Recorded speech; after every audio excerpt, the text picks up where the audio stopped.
Cifrando el pasado.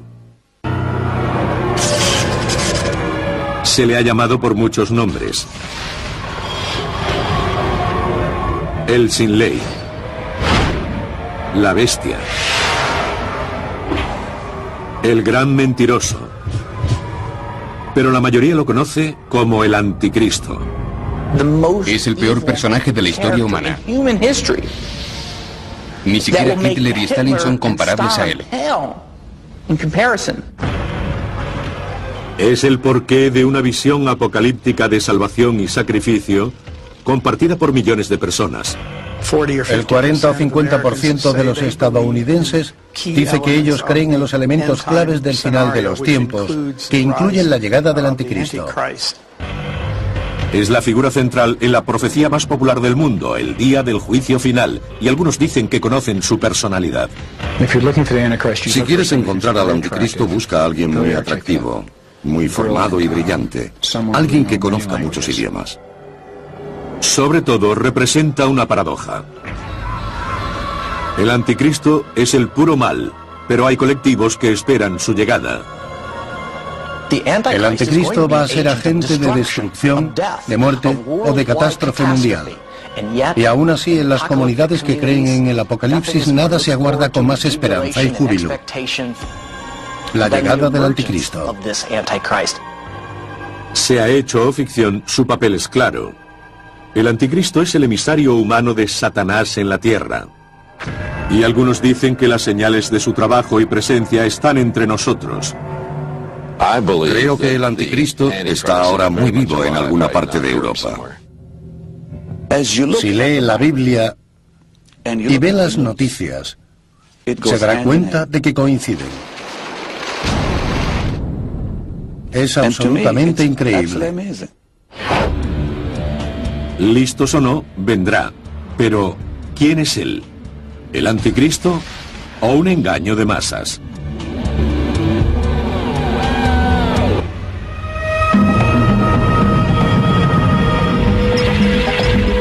El anticristo.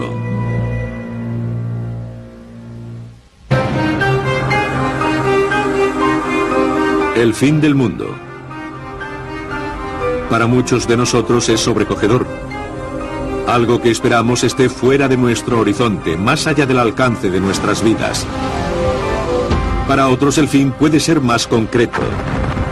Crece el temor de que un hecho catastrófico, quizás una guerra nuclear, haga el planeta inhabitable. Pero hay otro grupo formado por decenas de millones de estadounidenses para quienes las señales del anticristo y el fin del mundo son bien recibidas. Eso es porque les indica la segunda venida de su Dios. Estos cristianos comparten una visión muy concreta, profética, apocalíptica del fin. Empieza con un milagro llamado el arrebatamiento. En un momento, aquellos que sean verdaderos seguidores de Jesucristo, según la Biblia, renacerán. Serán arrebatados. Llegarán por los aires para encontrarse con Jesús e irán al cielo. Imagine un alto porcentaje de la población del mundo que desaparece. Si los verdaderos creyentes desaparecen directamente de sus automóviles, estos chocarán, los aviones se estrellarán y los barcos se hundirán. Será el caos. Cuando llegue el arrebatamiento, también lo hará el peor periodo de la historia humana. El arrebatamiento da pie a la fase en la que el anticristo aparecerá como un salvador y estabilizará un mundo en desorden. Pero aquellos que queden atrás estarán sujetos a horrores inimaginables. La gente se derretirá, sus ojos se fundirán, sus caras se destruirán y quedarán con las entrañas al descubierto. Eso cuentan las profecías. No va a ser un fin agradable. Será el fin de la historia de la humanidad. El mundo empezó. El mundo como lo conocemos acabará y habrá una transición. Esta transición agónica la conocen sus creyentes como la Gran Tribulación.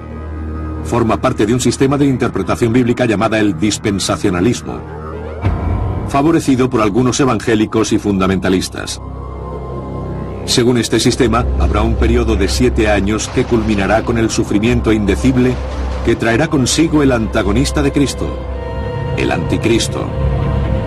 Desde 1830 hasta el tiempo presente hay enseñanzas bastante consistentes sobre el anticristo. Se cree que este sería una personificación del mal, una especie de mesías satánico que llegaría al poder al final de la presente era histórica. Unificará el mundo. Habrá una especie de gobierno, una moneda y una religión globales. Dios vertería entonces juicios terribles sobre la tierra contra el anticristo, contra sus seguidores, y serían destruidos millones de ellos. Habría intentos de acabar con Israel. La batalla de Armagedón sería uno de ellos. Se verán imágenes del valle de Megiddo lleno de sangre a la altura de las bridas de un caballo, cubriendo millones de metros cuadrados. ¿Cuánto faltaría para esta visión horrenda de matanza y justicia? No queda mucho para el consuelo según quienes creen que el fin está cerca. Es como si estuviéramos saltando obstáculos hacia algún lugar. ¿Estamos más cerca del fin de lo que pensamos?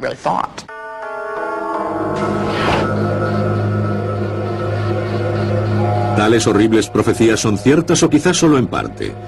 ¿Tienen inspiración divina o son fantasías que crean su propio sendero impío de terror y muerte?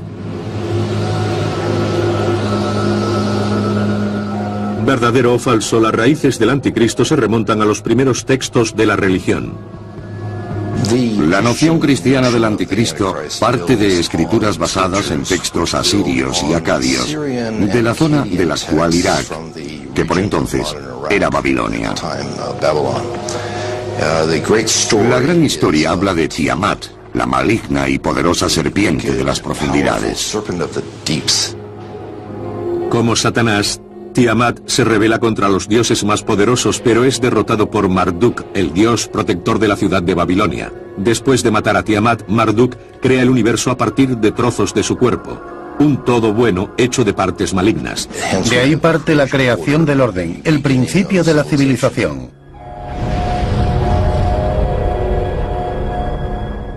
Otras religiones antiguas tenían también como eje esta mezcla entre el bien y el mal. El dios Pele era responsable del volcán, pero en Polinesia el volcán tenía algunos aspectos positivos. Así que aquí tenemos un dios a cargo de dos cosas. Las culturas de los indios americanos normalmente hablan de un equilibrio entre las cosas. El mismo fuego que calienta también puede quemar la mano. La diosa hindú Kali es un ejemplo especialmente acusado de una deidad con naturaleza mixta. Tiene 4 brazos, y 2 de ellos sostienen lo que se podría llamar instrumentos de muerte. Y la otra mano en el fondo está abierta, lo que significa que está ofreciendo dones. Ella es la señora de la muerte y la destrucción, y la dadora de vida y compasión. Lo que tenemos es una fusión dinámica, donde muchas calidades están unidas en una figura. Al contrario de lo que conocemos en Occidente, donde todo está separado.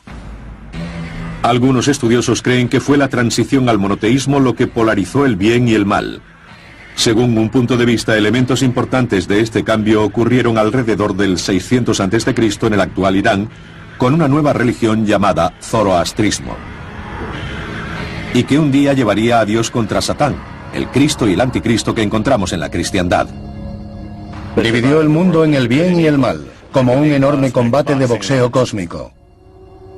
El profeta Zoroastro, también conocido como Zaratustra, declaró que un solo y benévolo Dios, conocido como Ahura Mazda, era el Rey Supremo.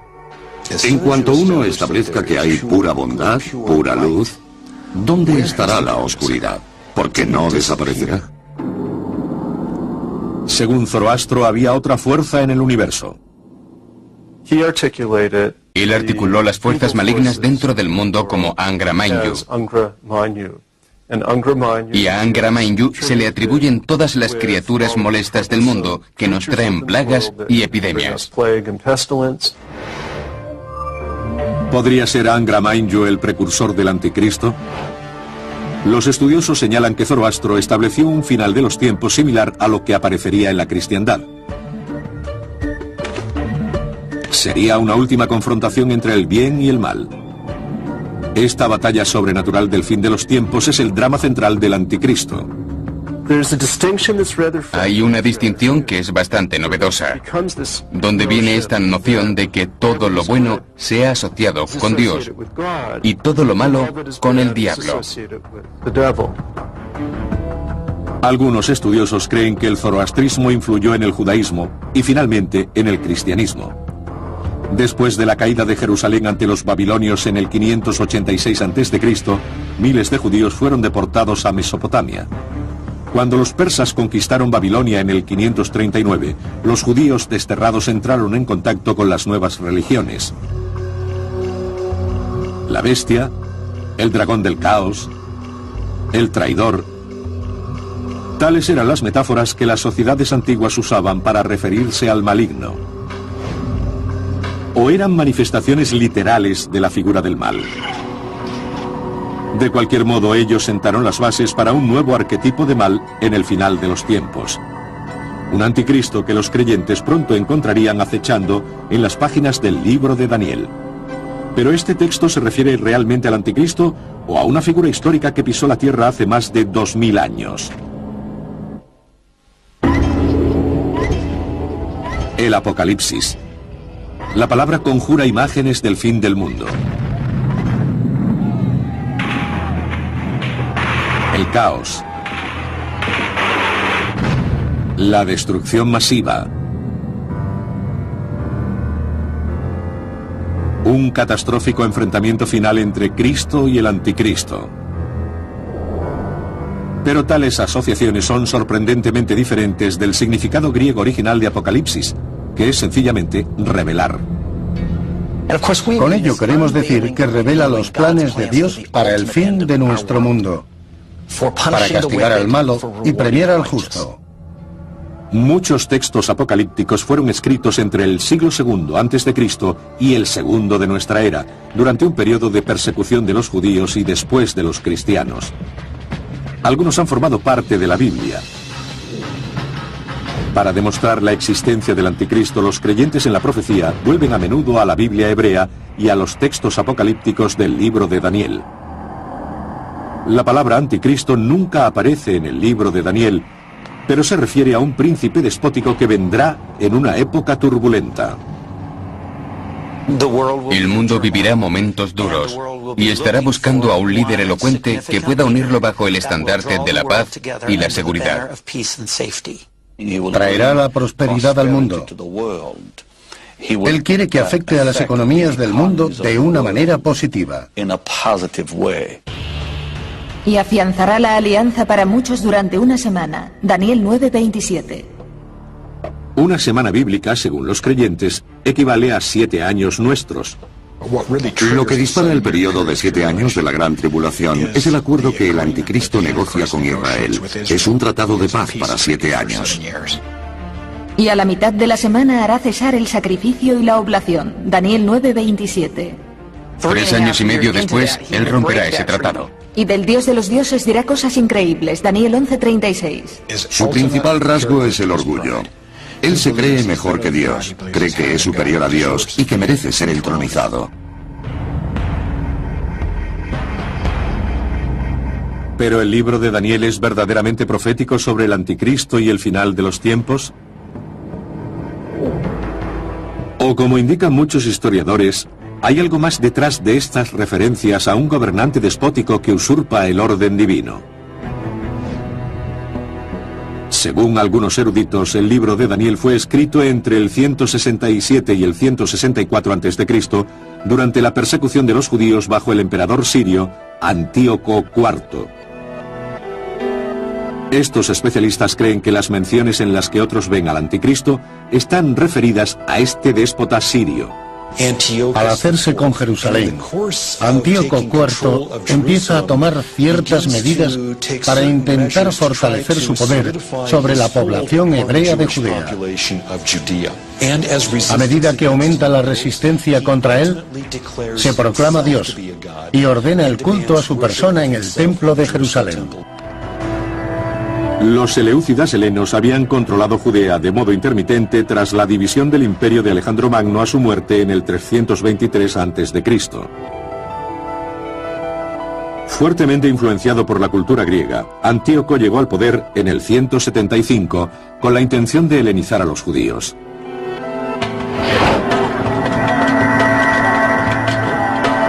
En el 167 los judíos se negaron a someterse a Antíoco y empezaron una guerra conocida como la sublevación de los macabeos.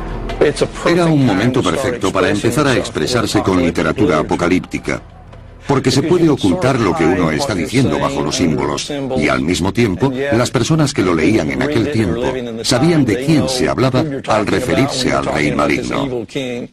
En Daniel 7, Daniel tiene una visión en la que hay varias bestias mitológicas saliendo del mar.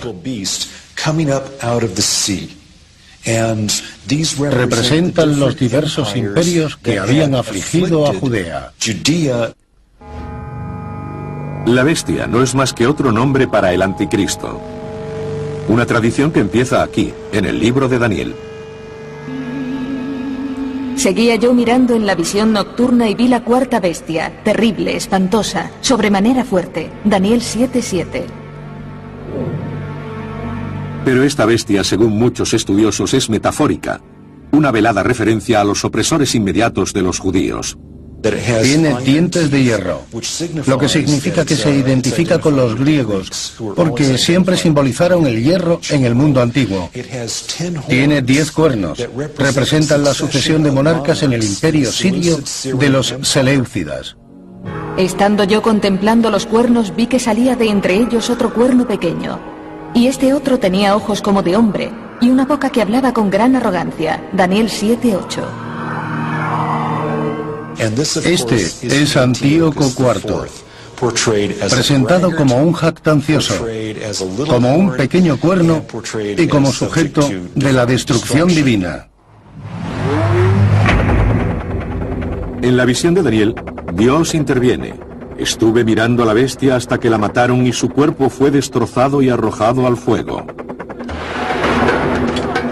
El resto de la visión retrata la destrucción del rey del norte, el rey sirio Seleucida, que no se corresponde con lo que sabemos que pasó históricamente.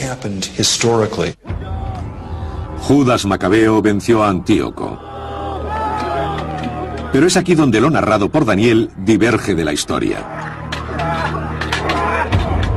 Muchos de los detalles relativos a la derrota son inexactos. Y algunos especialistas creen que el libro debió de haberse acabado antes de la victoria total en diciembre del 164 a.C.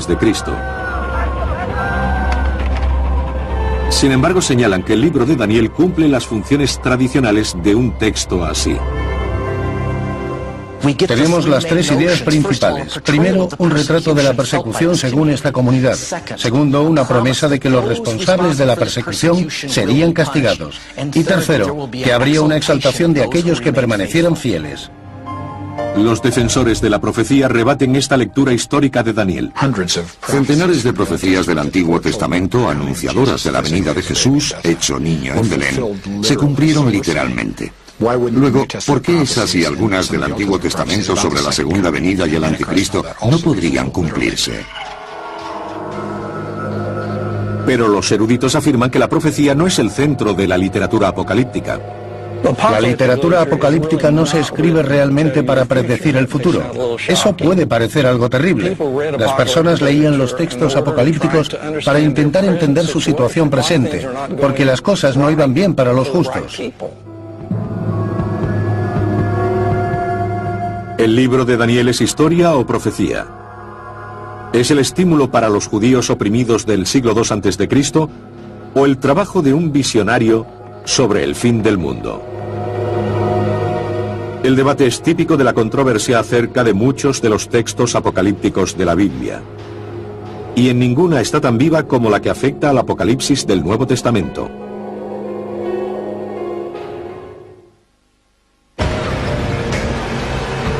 El Apocalipsis ha llegado hasta nosotros a través de milenios.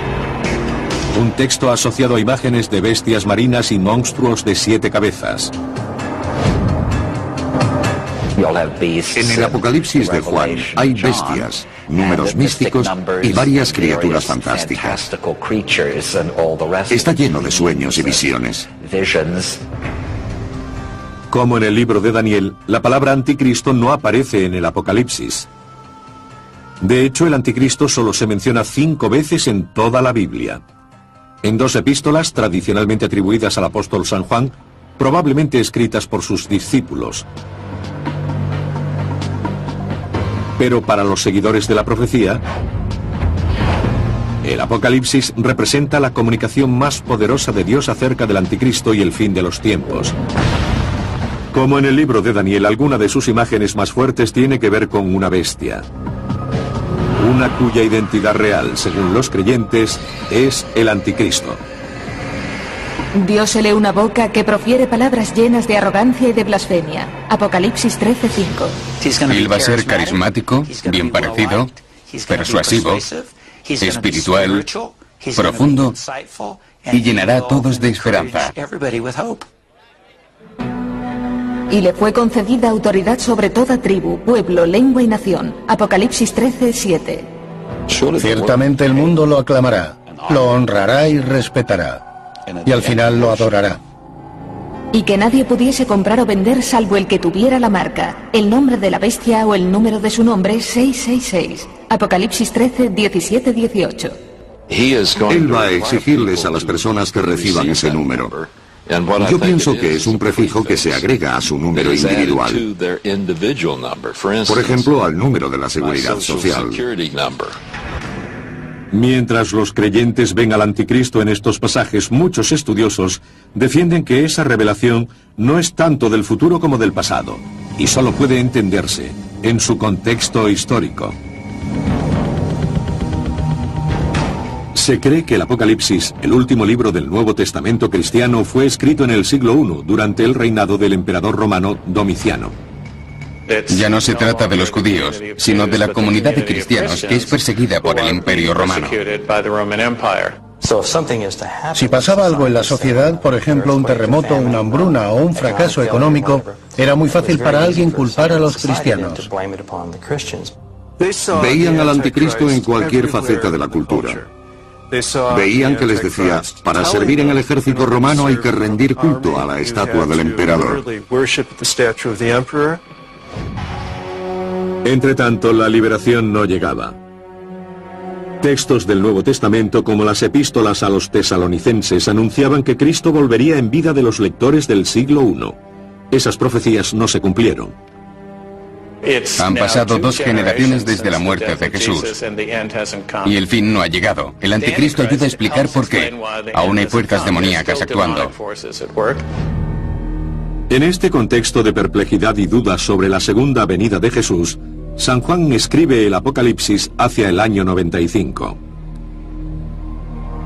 Desterrado en la isla griega de Patmos por predicar el Evangelio, San Juan habló de la revelación a las 7 iglesias cristianas de Asia Menor, en la actual Turquía. Me paré sobre la arena del mar y vi cómo salía del mar una bestia. Apocalipsis 13:1. Nos encontramos con que uno de los administradores de la obra de Satanás en la tierra es la bestia de los mares. El pueblo hebreo nunca fue gente de mar, pertenecía a una cultura basada en la tierra. Cualquier cosa que viniera del mar era extranjera, sospechosa y normalmente mala. Vi a la primera de las cabezas como herida de muerte, pero su llaga mortal fue curada. Toda la tierra seguía admirada a la bestia. Apocalipsis 13:3. Apunta concretamente al emperador romano Nerón, del que se creía que se había suicidado, y a quien se identificó entonces con esa cabeza herida. Nerón es una figura muy notoria en el mundo grecorromano. La herida de Nerón fue autoinfligida. Se apuñaló en el cuello hasta la muerte en el año 68. Pero 4 años antes adoptó el papel del anticristo, crucificando a los cristianos, echándolos a los leones y quemándolos por la noche en sus jardines. Nerón culpó a los cristianos del incendio de Roma.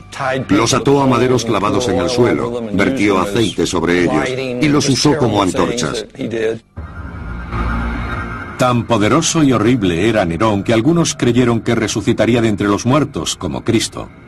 Existe una línea de interpretación de este texto, que Nerón regresaría como se esperaba que lo haría Jesucristo. Más que implicar solo a Nerón, los eruditos defienden que muchos pasajes del Apocalipsis se refieren ante todo a Roma. Juan usa tres símbolos principales para destacar lo que es erróneo o malo en la sociedad romana. El primero es la bestia del mar. Retrata el poder coercitivo del ejército y el poder político que estaban oprimiendo a los cristianos en aquel momento. Vi luego otra bestia que surgía de la tierra y tenía 2 cuernos como de cordero, pero hablaba como un dragón. Apocalipsis 13:11. La segunda forma de mal que él ve es cuando se usa la religión en apoyo del estado maligno. Y él usa esto como la bestia terrenal. También se le llamaría más adelante en el libro el falso profeta. Es la religión usada en un sentido falso.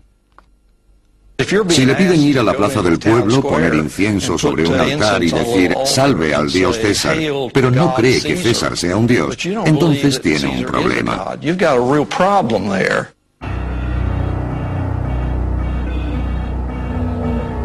Y que nadie pudiese comprar o vender salvo el que tuviera la marca, el nombre de la bestia o el número de su nombre 666. Apocalipsis 13:17-18.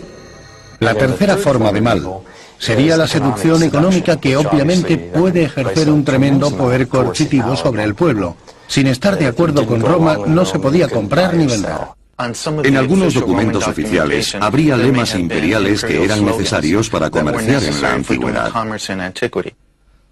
Hoy los estudiosos creen que el número de la bestia, 666, es el valor numérico correspondiente al nombre Nerón César en griego.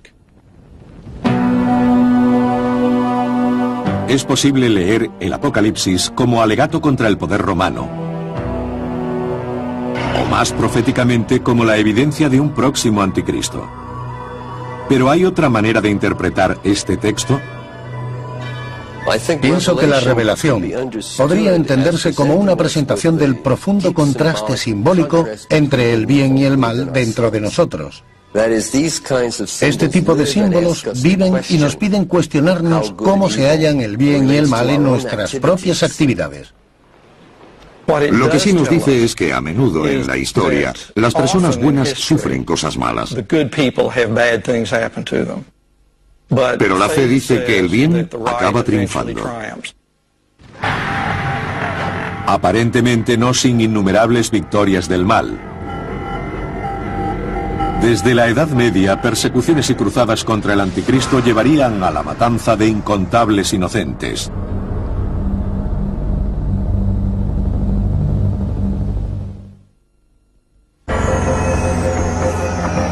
La palabra anticristo se ha usado a lo largo de la historia para demonizar desde papas y presidentes hasta cantantes pop.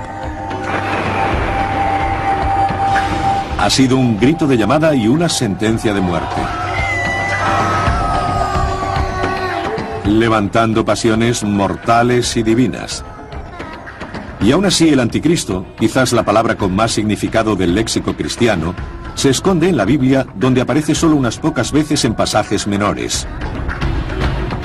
Para sorpresa de la mayoría de las personas, la palabra anticristo solo aparece en los 2 textos más oscuros que se pueden encontrar en la Biblia. Juan 1 y 2, 2 epístolas muy cortas. Según los expertos, estas cartas o epístolas fueron escritas cerca del fin del siglo I. Durante este periodo, los cristianos discutían duramente entre ellos acerca de si Jesús, el Hijo de Dios, había existido realmente. Pero todo espíritu que no confiese a Jesús venido en carne, ese no es de Dios, es del anticristo. Juan 1, 4, 3. Y él los define según los que niegan la humanidad de Jesús. Así podemos ver que este texto está en contra de la versión gnóstica de la cristiandad. El gnosticismo era un movimiento religioso y filosófico que amenazó con dividir a la joven cristiandad. Las epístolas de Juan retrataron a quienes no aceptaban que Jesús era el Hijo de Dios y que tuvo forma humana, como representantes de la falsa doctrina y de la figura del anticristo. ¿El sentimiento del anticristo de las epístolas de Juan pudo transformarse en un anticristo maligno de carne y hueso? Piense en la figura del anticristo como una especie de imán que atrae textos y figuras dispares a unirse gradualmente en una gran leyenda, que en sí misma no está presente en las Escrituras. Cuando los cristianos tuvieron un sentido mayor de que Jesús era Dios en la tierra, el contraste, que es el enemigo del hombre, también queda más evidente y se desarrolla quizás como una especie de lado oscuro. En forma de hombre aparecerá el Salvador, y en la forma de hombre el otro también vendrá. Por primera vez surge un retrato en carne y hueso del anticristo. Pero este pasaje no es de Daniel, el Apocalipsis o las epístolas de Juan. Fue escrito en el 202 por Hipólito, un prolífico teólogo de la Iglesia primitiva. En su tratamiento de Cristo y el anticristo, Hipólito reúne las ideas sobre el anticristo que prevalecían en la Iglesia de entonces, incluso una creencia que serviría como pretexto para derramar mucha sangre a través de los siglos. Que el anticristo, como el propio Cristo, sería de origen judío, de la tribu de Dan. Ese elemento, que el anticristo es judío y es aceptado por los judíos, fue uno de los elementos presentes en muchas de las persecuciones posteriores sufridas por los judíos en la historia. Durante las cruzadas el nombre del anticristo se invocaría para remover el odio contra musulmanes y judíos. Creo que los usos más destructivos de la leyenda del anticristo en el curso de la historia han sido cuando los cristianos han identificado a los extranjeros, si no con el anticristo, como sus precursores o con el ejército del anticristo. Esto ha sido evidente en la persecución de los judíos en numerosos momentos. Es especialmente claro en el conflicto entre la cristiandad y el islam. Durante la primera cruzada lanzada por el Papa Urbano II en 1095, hordas de campesinos, la Cruzada del Pueblo, devastaron asentamientos judíos a lo largo del Rin. En la conquista de Jerusalén en 1099 hubo una gran matanza de musulmanes y judíos en la ciudad. El elemento apocalíptico en las cruzadas tuvo gran importancia, quizás aún más después de que la ciudad de Jerusalén fuera reconquistada por los musulmanes en el año 1187. La reconquista de Jerusalén por Saladino en 1187 alimentó la creencia de que él era el anticristo. De forma interesante, los musulmanes también tienen una figura del anticristo llamada el Dajjal. Aparece hacia el siglo IX en el Hadith, una recopilación de hechos y dichos de la vida del profeta Mahoma. Es la idea de que realmente no es un Cristo, pero que intentó dar una imagen de líder, de Mesías. La propia palabra Dajjal significa en árabe el que engaña o gran mentiroso, alguien que es un falso Mesías. Y esta noción también se encuentra en los textos bíblicos. Existe la idea clara de que el concepto de Dajjal se refiere a esta noción del anticristo. Durante la Reforma Protestante del siglo XVI, la palabra anticristo se usaba incluso para atacarse entre cristianos. Los reformistas lo encontraron favorable para justificar su ruptura con el catolicismo. No había nada más fácil que ver al Papa como el temido anticristo. El Papa les devolvió el favor y empezó a señalar a cada uno de los reformadores protestantes como agentes del anticristo en la tierra. El poder de señalar al anticristo resultaba muy seductor, sobre todo en forma de profecía. A mediados del siglo XVI, Nostradamus, el famoso médico y vidente francés, escribió versos enigmáticos en los que los intérpretes dicen identificar a 3 anticristos. Una de las más famosas cuartetas de Nostradamus trata de Napoleón. En la centuria octava, cuarteta primera dice: en Pau Ney Lorón habrá más fuego que sangre. Pau Ney Lorón está formado por 3 pueblos pequeños en el sudoeste de Francia. Y alternando el orden de las letras se lee con bastante precisión: Na-po-león. Hitler fue el segundo anticristo. Se refieren a él como Hister, que era una forma antigua de llamar al río Danubio. Aunque puede parecer impresionante, la mayoría de los críticos afirma que las profecías de Nostradamus son tan ambiguas que siempre se puede encontrar un hecho que encaje con el paso de los siglos. Como la cuarteta en la que Nostradamus identifica al tercer anticristo como una figura maligna llamada Mabus. Los creativos intérpretes han afirmado que el último anticristo puede ser desde Saddam Hussein hasta el presidente ruso Vladimir Putin. Hay un gran cuento a lo largo de la historia que yo llamo "pon la cola al anticristo". Siempre que necesitemos identificar algo como una amenaza mundial contra la que lanzar a las tropas de forma incondicional, tomará la imagen del anticristo. Pero hay una imagen dominante del anticristo hoy, la de un hombre recto de paz con un programa infernal. Algunos cristianos discuten si esta imagen puede encontrarse en la Biblia. Durante décadas se han hecho de oro escribiendo de ello. Pero ¿quién es este anticristo? ¿Un hombre? ¿Un mito? ¿Un monstruo? ¿Y qué quiere de nosotros?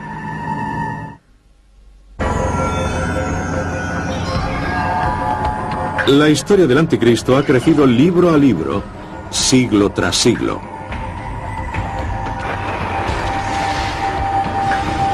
Su identidad, forjada por mitos antiguos y pasajes bíblicos muy simbólicos, ha demostrado ser tan duradera que el nombre de Anticristo ha estado en boca de facciones belicosas, gentes oprimidas y rivales políticos durante siglos. Para anticipar quién y qué podría ser el futuro anticristo, solo hay que mirar lo que él ha sido. ¿El anticristo será un enemigo externo? ¿Un enemigo interno de la Iglesia o estará entre nosotros? ¿Tendrá unos pocos años o muchos? ¿Será un terrible persecutor al que debamos temer? ¿O será principalmente un fraude religioso? En cierto sentido, el anticristo es todas estas cosas, y cada una de ellas en variada proporción, como ha esbozado la historia durante 2000 años. Quien quiera o lo que quiera que sea, la creencia en el anticristo y la profecía del fin del mundo está de nuevo en alza. Hay algo en los sucesos apocalípticos que fascina a las personas. Existe un sentido de que el mal está creciendo. Y esta lucha entre el bien y el mal puede estar alcanzando un punto catastrófico.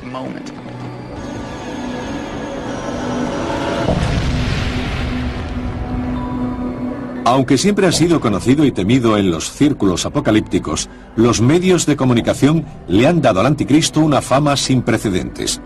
Cada generación ha pensado que era la última. La diferencia está en que ahora tenemos cadenas de televisión y la distribución mundial de novelas que promueven esas ideas. Así, cuando tenemos una idea, sobre todo los cristianos de Estados Unidos, podemos distribuirlas a todo el mundo al instante. De hecho, el anticristo hizo una de sus mayores incursiones entre el gran público con la publicación en 1970 de un pequeño libro que popularizó una fundamentalista y evangélica versión del fin del mundo. Probablemente la persona a la que haya que señalar sea Lindsay. Su obra, La agonía del gran planeta Tierra, publicada en 1970, se ha perpetuado edición tras edición. Creo que este texto, más que cualquier otro, ha popularizado un conjunto bastante común de expectativas y miedos relacionados con la noción del anticristo. Va a ser atractivo, inteligente. Va a tener una inteligencia sobrenatural y poderes sobrenaturales. Será uno de los primeros en la historia en ser un auténtico líder mundial. Controlará el mundo. Benditos sean los pacificadores, dice la Biblia. Pero Lindsay ayudó a popularizar la noción de que los pacificadores serán la última tapadera del anticristo. Someterá a todos bajo su hechizo, trayendo lo que parece ser paz. Los escritores cristianos Jerry Jenkins y Tim LaHaye han tomado el relevo de Hal Lindsay. han escrito una serie de novelas sobre la venida del Anticristo que ha vendido el asombroso número de 62 millones de ejemplares desde 1995. Es la serie de novelas de ficción adulta más vendida. Y aquí estamos, los escritores evangélicos, sin llegar a esa cifra. Aunque presentada como ficción, el tema central de la serie de novelas Dejados atrás es para muchos cristianos una representación realista de la segunda venida de Cristo y del reinado de su némesis, el Anticristo. En la serie Dejados atrás, el Anticristo será la cabeza de las Naciones Unidas. Un líder carismático y popular, procedente de Rumanía, que prometerá paz y que controlará la ONU para dirigirse a la nueva Babilonia, Irak, donde empezará a supervisar un nuevo orden mundial.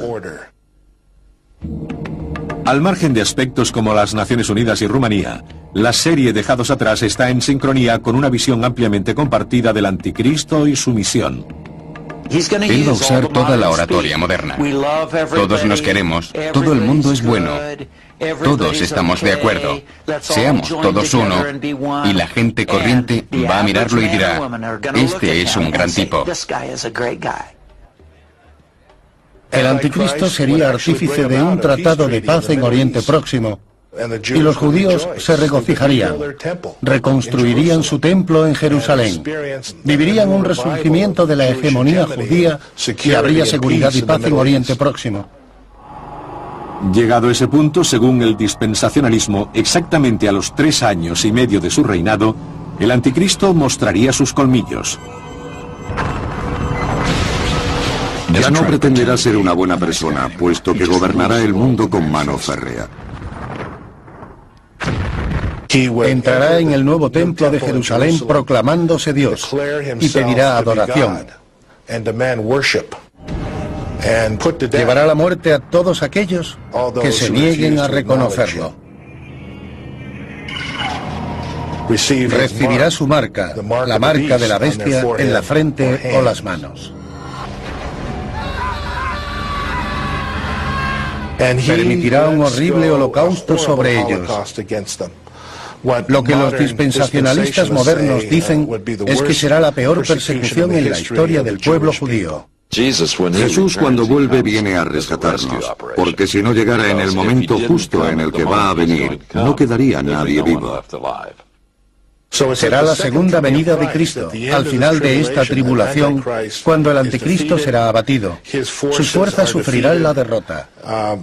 Los judíos supervivientes recibirán finalmente a Jesús como su Mesías, y Jesús establecerá el trono de David en Jerusalén. Nos sorprende que este complejo panorama no convenza a todos. Es una visión del mundo realmente sobrenatural. En lugar de intentar entender nuestra propia implicación en los sucesos o en las ambigüedades de la vida, todo se explica en términos absolutos del bien contra el mal. Pero si los textos apocalípticos no son profecías literales, ¿qué importantes mensajes pueden seguir encerrando? Pienso que además contesta a algo muy arraigado en la condición humana.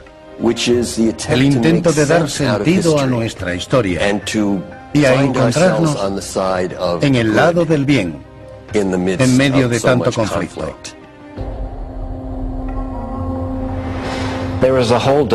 Hay toda una dimensión dentro de nosotros de la que a menudo no somos conscientes.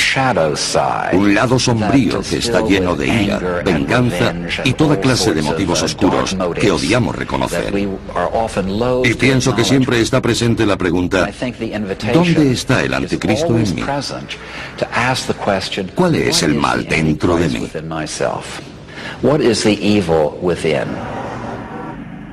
Determinar si el Anticristo es físicamente real, algún tipo de energía metafísica o un engaño total puede estar más allá de nuestro conocimiento. Pero lo que sí podemos afirmar es que el Anticristo abarca cada vez más espacio en nuestro horizonte. Sus pisadas se acercan con cada década que pasa.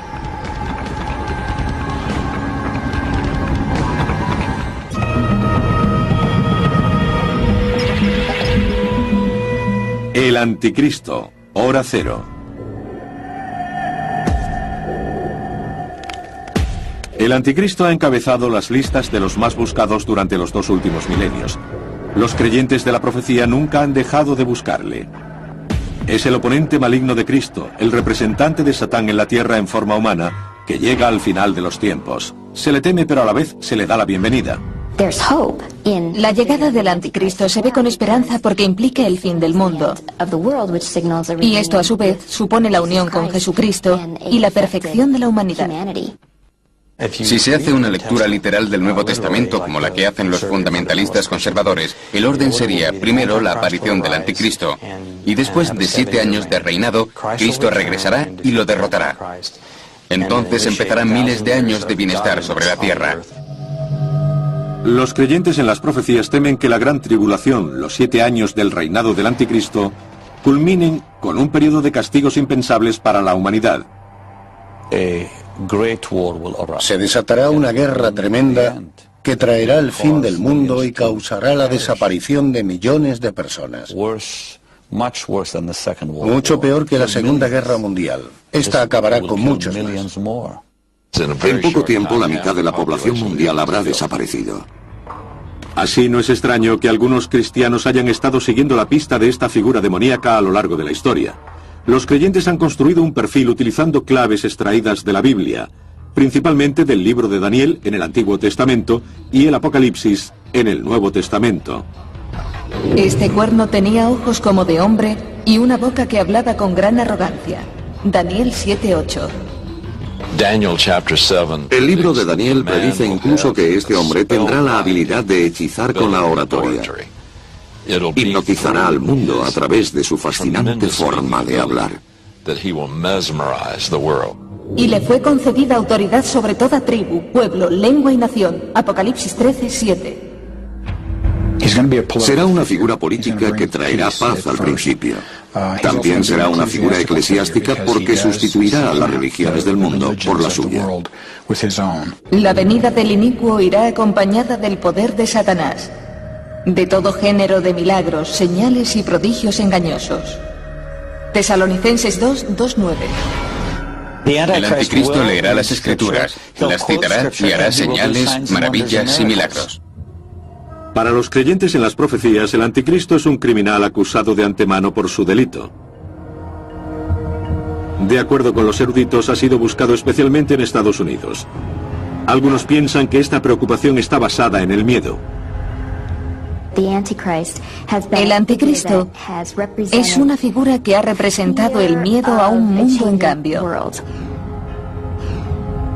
Un mundo que cambiará en detrimento de los cristianos.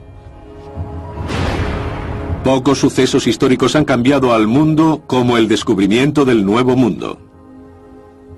Según se dice en Mateo 8, todo el mundo debe ser evangelizado antes del regreso de Cristo. Si miramos a México en el siglo XVI, al descubrirse el continente del Nuevo Mundo, hubo un resurgir del pensamiento apocalíptico, pues ya se podía evangelizar a todo el mundo, porque se había descubierto. En el siglo XVII los puritanos llegaron al Nuevo Mundo en busca de libertad económica y religiosa, pero también para convertir a los indígenas al cristianismo. A las pocas semanas de pisar tierra americana, estaban pasando hambre y necesitaron robar las provisiones a los indios. Poco tiempo después estalló el conflicto. Culminó con la matanza masiva de indios. No había otra forma más fácil de justificar esta persecución que comenzar a ver a los nativos como agentes del anticristo, como demonios en forma de indios. Al principio fueron objetivo de su interés evangélico. Ahora los indios eran sospechosos. El problema de los europeos fue que al encontrarse a los indios creyeron que eran el anticristo. La Biblia había sido utilizada para racionalizar la existencia de todas las personas de cualquier parte. Así que si nosotros éramos supuestos descendientes de Adán, ¿por qué no se nos mencionaba en la Biblia? En el siglo XVIII la etiqueta del anticristo se expandió hasta el enemigo extranjero. Durante la Guerra de Independencia, algunos políticos patriotas pensaron que quizá Jorge III era el anticristo. Se encuentran alusiones al anticristo desde los comienzos de la historia de Estados Unidos. La palabra anticristo se ha usado a lo largo de los siglos para describir a los enemigos, y muy a menudo se utiliza para deshumanizarlos y posibilitar la lucha contra ellos, hasta la muerte si era necesario. De Nerón a Napoleón, dictadores y déspotas siempre han sido imanes para aquellos que buscan al anticristo. En Estados Unidos en el siglo XX los creyentes en las profecías centraron su atención en Europa, donde existía el temor a un déspota capaz de revivir el Imperio Romano. Habrá un cuarto reino fuerte como el hierro. Como todo lo rompe y destroza el hierro, así él romperá todo, igual que el hierro, que todo lo hace pedazos. Daniel 2:40. Durante 2 décadas en el siglo XX, muchos estuvieron convencidos de que esta profecía se había cumplido. Entre los cristianos fundamentalistas se sentía un miedo tremendo hacia Benito Mussolini como el posible anticristo. Había hecho renacer el Imperio Romano, como se había predicho que haría el anticristo. Pero incluso en la cima de su infamia, Mussolini tenía competencia. Entre muchos otros atributos, la habilidad de Hitler para la oratoria fue considerada por algunos como una señal del anticristo. El capítulo 7 de Daniel predice que esta persona tendrá una gran facilidad para hablar sobre grandes cosas. El Apocalipsis en el capítulo 13 dice lo mismo. Adolf Hitler literalmente hechizó con sus palabras a los alemanes. Yo creo que estaba poseído por el diablo. Una de las cosas más impactantes sobre la creencia de la profecía es su capacidad de superar cualquier evidencia en contrario. Cuando mataron a Mussolini y cuando Hitler murió, algunos escritores que durante 20 años en el caso de Mussolini lo habían identificado firmemente como el anticristo dijeron, bueno, no importa, y ofrecieron un nuevo candidato. Los creyentes en la profecía a menudo han puesto su atención en los presidentes de Estados Unidos para buscar al anticristo. Para ellos, este pasaje del Apocalipsis predice un anticristo que usará la coerción económica para dominar el mundo. Y que nadie pudiese comprar o vender salvo el que tuviera la marca, el nombre de la bestia o el número de su nombre. Su número es 666. Apocalipsis 13, 17, 18. Durante el periodo de la Gran Depresión, hubo simpatizantes de la profecía que vieron a Roosevelt como el titiritero, el maestro demoníaco. Cuando la Ley de Seguridad Social fue aprobada en 1935, dijeron, ahora podemos ver la naturaleza de este sistema demoníaco, porque todos seremos números, justo como predijo la Biblia. Décadas más tarde, el número de la bestia, 666, llevó a algunos a buscar al anticristo en un presidente que fuera religioso y estuviera interesado en la profecía del final de los tiempos. Uno de los argumentos que recuerdo por aquel entonces es que cada uno de los 3 nombres de Ronald Wilson Reagan tenía 6 letras. Así que tenemos un perfecto 666 en su nombre. Hay algo en estos elementos que parece un juego de mesa, gracias a tantas especulaciones. Existe cierta diversión en todo esto, y suelen encontrarse en lo referente al mal y a la destrucción, que tienen más atractivo que lo que concierne al bien, a la paz y a todo lo demás. Durante la Guerra Fría, en Occidente, muchos vieron a la Unión Soviética como agente del anticristo. Tras su desintegración, algunos comenzaron a mirar a los Estados Unidos como la única superpotencia. Muchos ven que el imperio de Estados Unidos comienza a manifestar todas las características del anticristo: poder aplastante, poder de control y poder unilateral.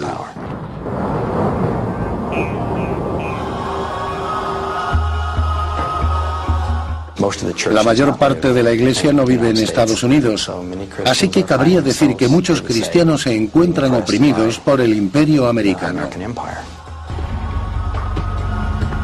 Pero el fervor del anticristo no se limita a Estados Unidos. Es cierto que los musulmanes han usado al anticristo como justificación para matar a los cristianos y viceversa. Musulmanes y cristianos han utilizado el término como una forma de maldecir a los judíos. Así que no faltan pruebas de su mal uso.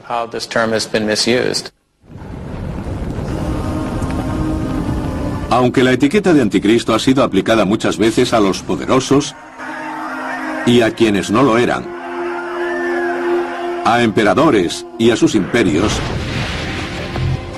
la gran mayoría de creyentes en la profecía siguen esperando al verdadero anticristo. Un individuo solitario y carismático que marca lo peor, la gran tribulación. Y lo mejor, el milenio. Pero ¿cuál es el origen del perfil del anticristo y los detalles de su programa? Sorprendentemente, muchas de las ideas más populares sobre el fin de los tiempos en la América actual tienen su raíz en el siglo XIX y proceden de la ideología de un influyente evangélico británico.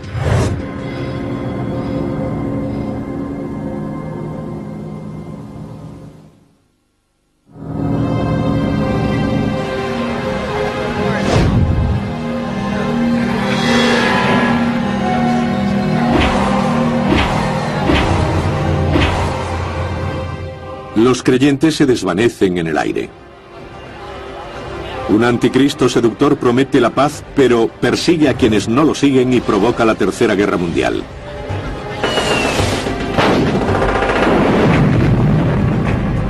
Cristo regresa victorioso y da paso al milenio, 1000 años de paz en la tierra. Para muchos estas ideas pueden ser solo fantasías, pero para otros, como los miembros de la Iglesia de la Nueva Vida y sus 11.000 miembros congregados en Colorado Springs, este enfrentamiento sobrenatural entre Cristo y el anticristo es considerado palabra de Dios. La Biblia dice que habrá un anticristo, y yo creo que habrá un individuo que estará en el final de los tiempos, causando todo el mal posible. Creo que probablemente será un hombre con ascendencia europea, que vendrá de un país europeo, y que al principio será visto como alguien que parece tener todas las respuestas a los problemas del mundo.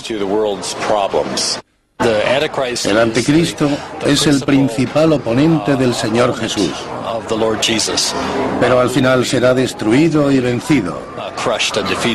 Me baso al 100% en las Escrituras. La Biblia es la palabra de Dios, y en eso creo.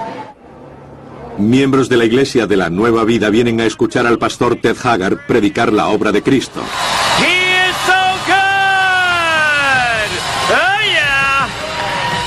Pero él, como muchos cristianos evangélicos, es franco sobre los planes del anticristo.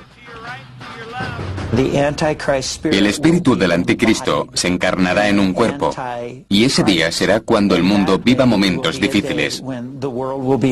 El mundo buscará un líder significativo que una de nuevo a todos bajo el estandarte de la paz y la seguridad.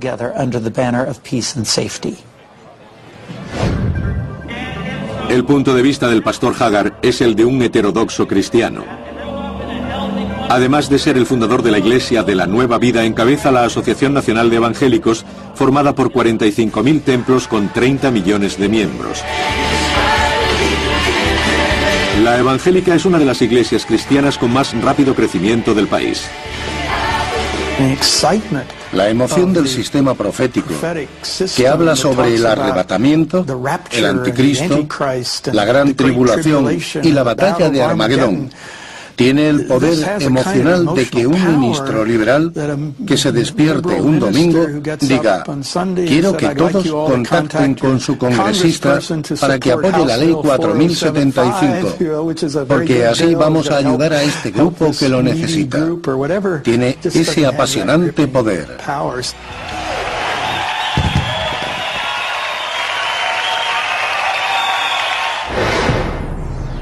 Pero esta imagen del fin de los tiempos no es una invención evangélica del siglo XXI. Y lo que es aún más sorprendente, los eruditos tampoco creen que sea una idea del siglo XX.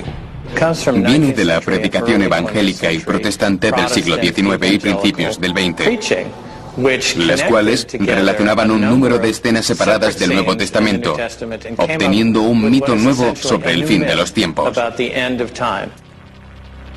Esta forma influyente de interpretación bíblica es llamada dispensacionalismo. Fue un invento de un solo hombre, John Nelson Darby, un evangélico británico del siglo XIX. Las enseñanzas de John Nelson Darby fueron llamadas dispensacionalistas porque dividió la Biblia en distintas eras o dispensaciones, como él las llamó. Pensaba que Dios había trabajado con la humanidad de distintas maneras, en distintas dispensaciones, y que lo hizo para unir los hombres en este proceso redentor. La innovación de Darby creó un supersistema bíblico, una nueva forma de leer las escrituras que unificaba textos dispares, principalmente oscuros y apocalípticos como el libro de Daniel y el Apocalipsis, los cuales fueron ignorados por las principales iglesias protestantes. Un dispensacionalista leía la Biblia como un enorme rompecabezas. Tomaba distintas profecías de varios lugares, las unía y trataba de descifrar lo que pensaba que podía suceder con todo detalle. En sus expectativas se incluía un periodo de 7 años de plagas, persecución y horror en la tierra que estaría presidido por el anticristo. Después, Darby argumentó que la Iglesia no podría participar en esto. También dijo que debía ser arrebatada antes de comenzar la gran tribulación. Después nosotros, los vivos, los que quedamos, junto con ellos, seremos arrebatados en las nubes al encuentro del Señor en los aires. Tesalonicenses 1:4-17. Según los eruditos, esta historia transmitió y sigue transmitiendo un convincente mensaje. Para aquellos que quedaron atrás en este periodo de gran tribulación, los tiempos venideros serían terribles. Y por supuesto, los dispensacionalistas han estado utilizando esta idea desde que la inventaron para convencernos de que no necesitamos pasar por todo esto. No si aceptamos a Cristo, porque podremos liberarnos de eso. El dispensacionalismo se extendió rápidamente por Estados Unidos.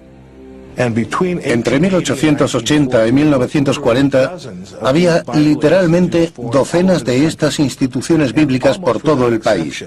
Y podía decirse casi sin excepción que el dispensacionalismo era lo que se enseñaba en aquellas instituciones, donde preparaban durante años a cientos y miles de pastores, misioneros y educadores. El anticristo ha sido una parte fundamental de esta enseñanza y hoy está en el centro y al frente de esta guerra cultural. Hay un espíritu del anticristo que ha estado siempre en el mundo, cuya idea principal es que todo lo que tenga que ver con Cristo o con los cristianos es malo. El anticristo habla a esta comunidad. El anticristo es un estafador. Atraerá a los desprevenidos al lago de fuego y azufre, lejos de sus comunidades de fe. Muchos creyentes dicen que la llegada del anticristo es inminente. Si es así, ¿qué señales perciben y cómo se prepara el mundo para este reino del terror?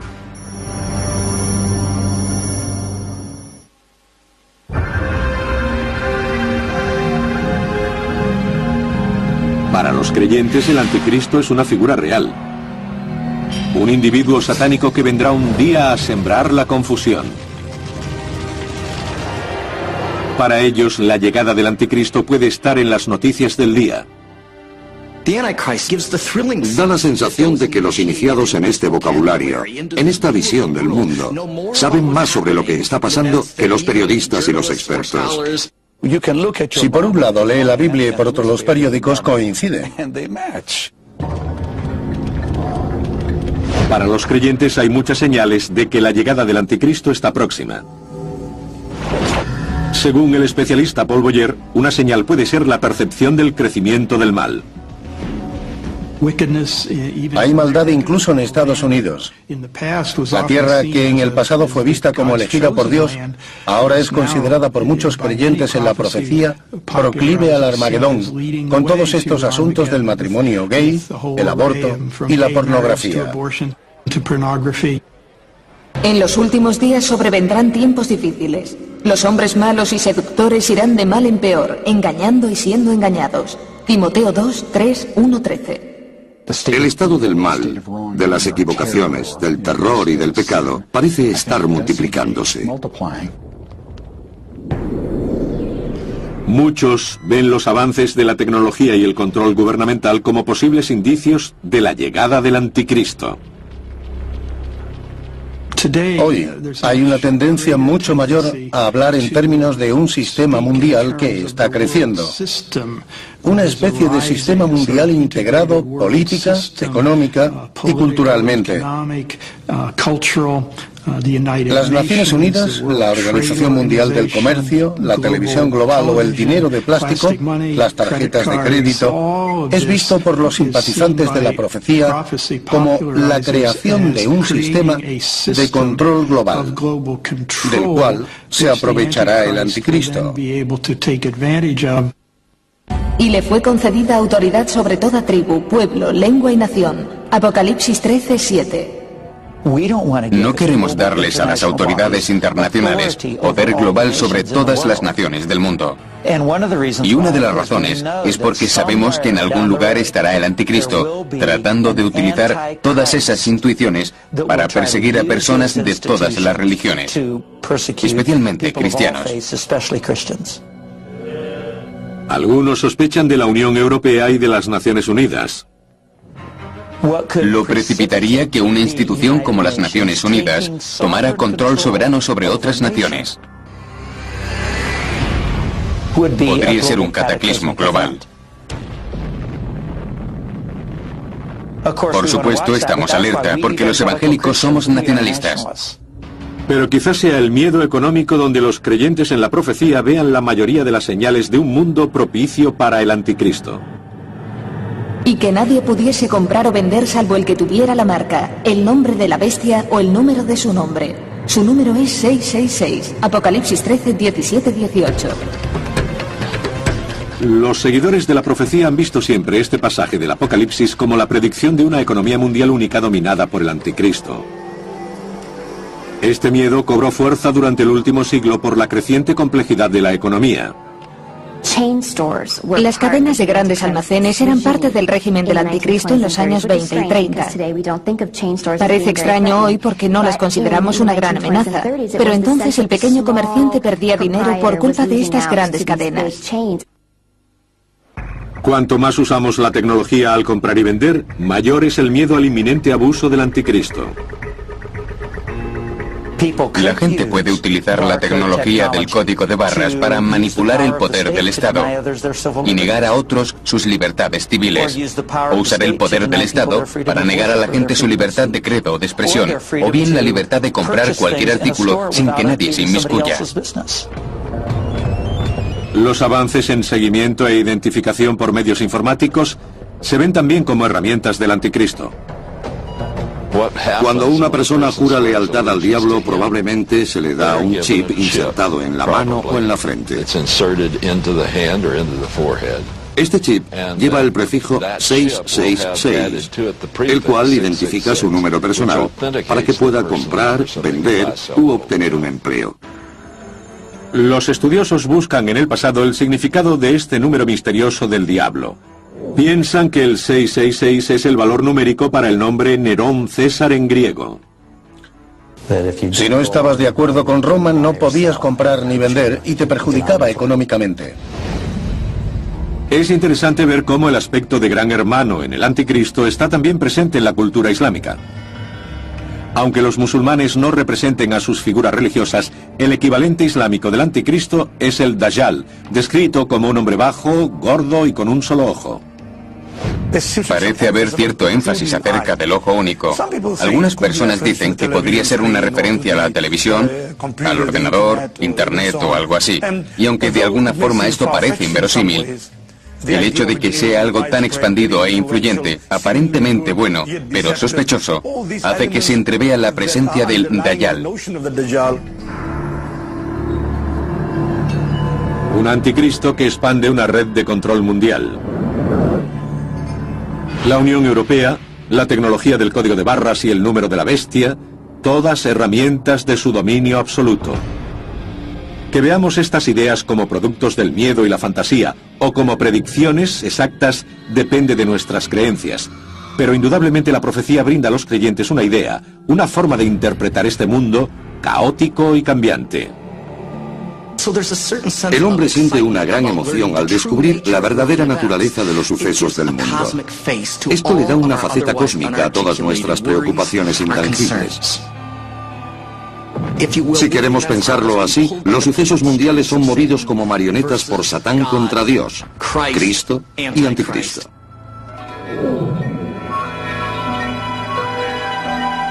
¿Cuánto tiempo falta, según la predicción, para la nueva venida de Cristo y de su oponente, el Anticristo?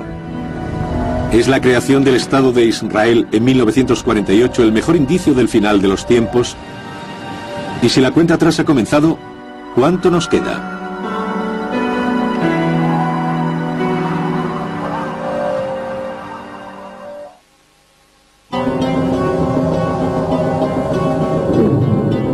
Desde los días de la partida de Cristo siempre ha estado en la mente de los creyentes en la profecía la pregunta: ¿cuándo volverá para vencer al Anticristo y anunciar el inicio del milenio? Muchos buscan en la Biblia los indicios del final de los tiempos.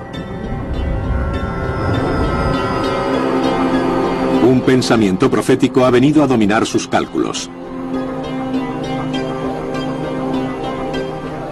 El renacimiento del Estado de Israel es la señal más fuerte. Es la señal de entre todas las demás de que estamos realmente cerca. Al cabo de años vendrás a la tierra salvada de la espada, recogida de entre muchos pueblos, sobre los montes de Israel. Ezequiel 38:8.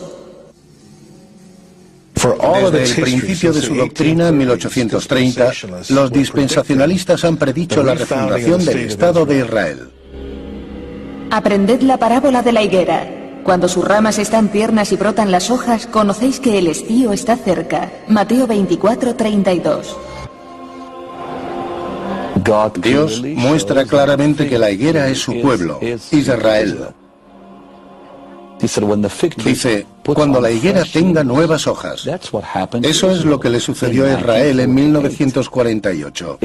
No nació, fue reinstaurado. Brotaron nuevas hojas.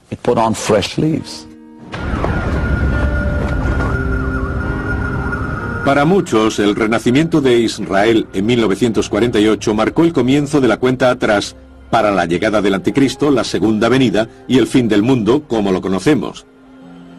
Piensan que la generación que presenció los acontecimientos de 1948 también presenciará el enfrentamiento de Cristo con el Anticristo. En verdad os digo que no pasará esta generación antes que todo esto suceda. Mateo 24:34. Las cosas a las que Mateo se refiere son guerras, hambrunas, terremotos, todo en un breve periodo de tribulación, seguido por el regreso de Cristo. En respuesta a estos pasajes, muchos han puesto fecha al final de los tiempos, incluido el escritor de éxito Hal Lindsey. La obra La agonía del gran planeta Tierra sugiere claramente que el final llegaría en 1988. Su libro apareció en 1970 y tuvieron que pasar 18 años para probar su error. Sin embargo, muchos piensan que 1948 es la fecha de inicio de la marcha hacia el Armagedón. Centran su atención en interpretar la duración en años de una generación bíblica. Una generación pueden ser 100 años. 1948 fue el principio, así que nos estamos acercando al final de esta generación.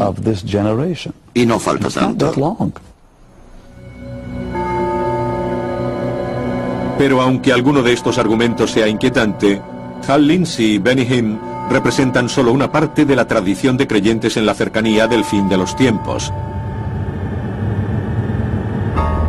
En el siglo XIX, William Miller, un predicador baptista de Vermont, hizo una predicción del fin que sería conocida como la Gran Decepción. Prácticamente no había recibido educación. Era autodidacta y llegó a la conclusión de que Jesucristo volvería a la tierra hacia 1843 o 1844. Comenzó a predicar este mensaje por toda Nueva York y Vermont. Este es un mapa milenarista. el mapa de la profecía que retrata el final de los tiempos. Se publicó en 1842 para usarse a lo largo del año, porque predijo, como muestra el propio mapa, que el fin del mundo sería en 1843.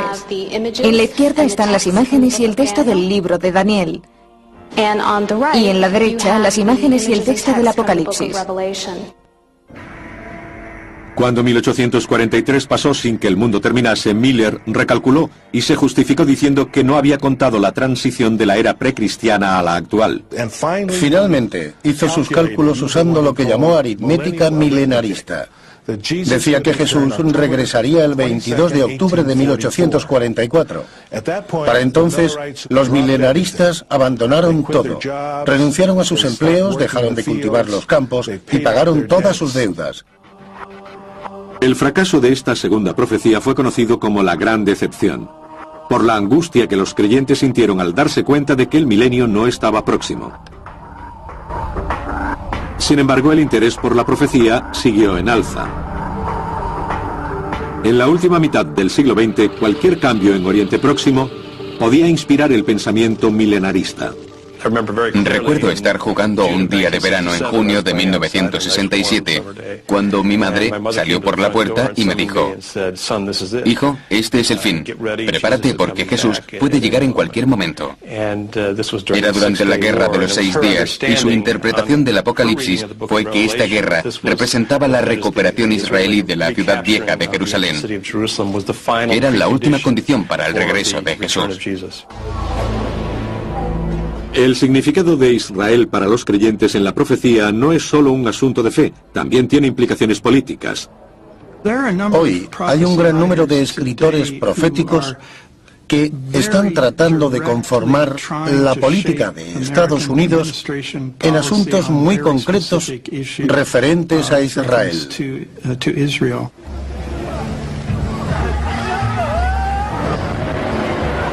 Los dispensacionalistas dirían que el anticristo llegará al caos de Oriente Próximo y llevará a la paz. Pero la mayoría de los especialistas descarta la idea de que la gran señal bíblica sea la fundación de Israel en 1948. Piensan que aquel pasaje bíblico del Antiguo Testamento se refiere al regreso del Éxodo que ocurrió hace miles de años. Algunos de los primeros indicios vienen de pasajes como los de Ezequiel y Daniel, que fueron escritos durante tiempos de tensión. Por ejemplo, el de Ezequiel se escribió pidiendo el fin de la cautividad babilónica. Fue escrito durante el tiempo del exilio con la esperanza de volver a la tierra prometida. Después de que los persas conquistaran Babilonia en el 539 a.C., a los judíos se les permitió regresar a Judea a comienzos del 538. Para los eruditos, 1948 carece de significado bíblico. Sin embargo, algunos dicen que las tentativas de predecir o incluso influir en el final de los tiempos son contrarias a la naturaleza de las Escrituras. Las Escrituras son muy claras. Cualquiera que sea el momento final y cualquiera que sea su forma, estará más allá de nuestro conocimiento. No soy joven, tengo 60 años. Desde niño he visto cada domingo por la mañana la televisión evangélica. Y lo cierto es que todos, desde el principio hasta ahora, dicen que el fin está cerca.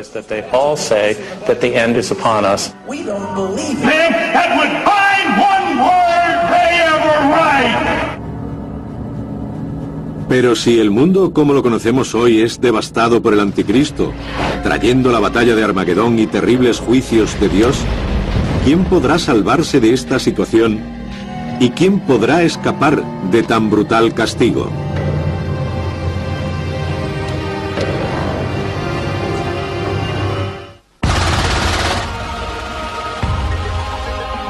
Los creyentes en la profecía dicen que aunque la gran tribulación, los 7 años de reinado del anticristo, será el peor periodo de la humanidad, ellos no estarán en la tierra para presenciarlo. Habrán sido arrebatados. El arrebatamiento de la Iglesia es el momento en el que aquellos que sean seguidores fervientes de Jesucristo volverán a nacer según la Biblia y desaparecerán. Serán arrebatados hasta los cielos para encontrarse con Jesús en el aire y ser llevados al paraíso. El origen del arrebatamiento se encuentra en la primera epístola de Pablo a los tesalonicenses, cuando dice que aquellos que están vivos se unen con los muertos en la resurrección.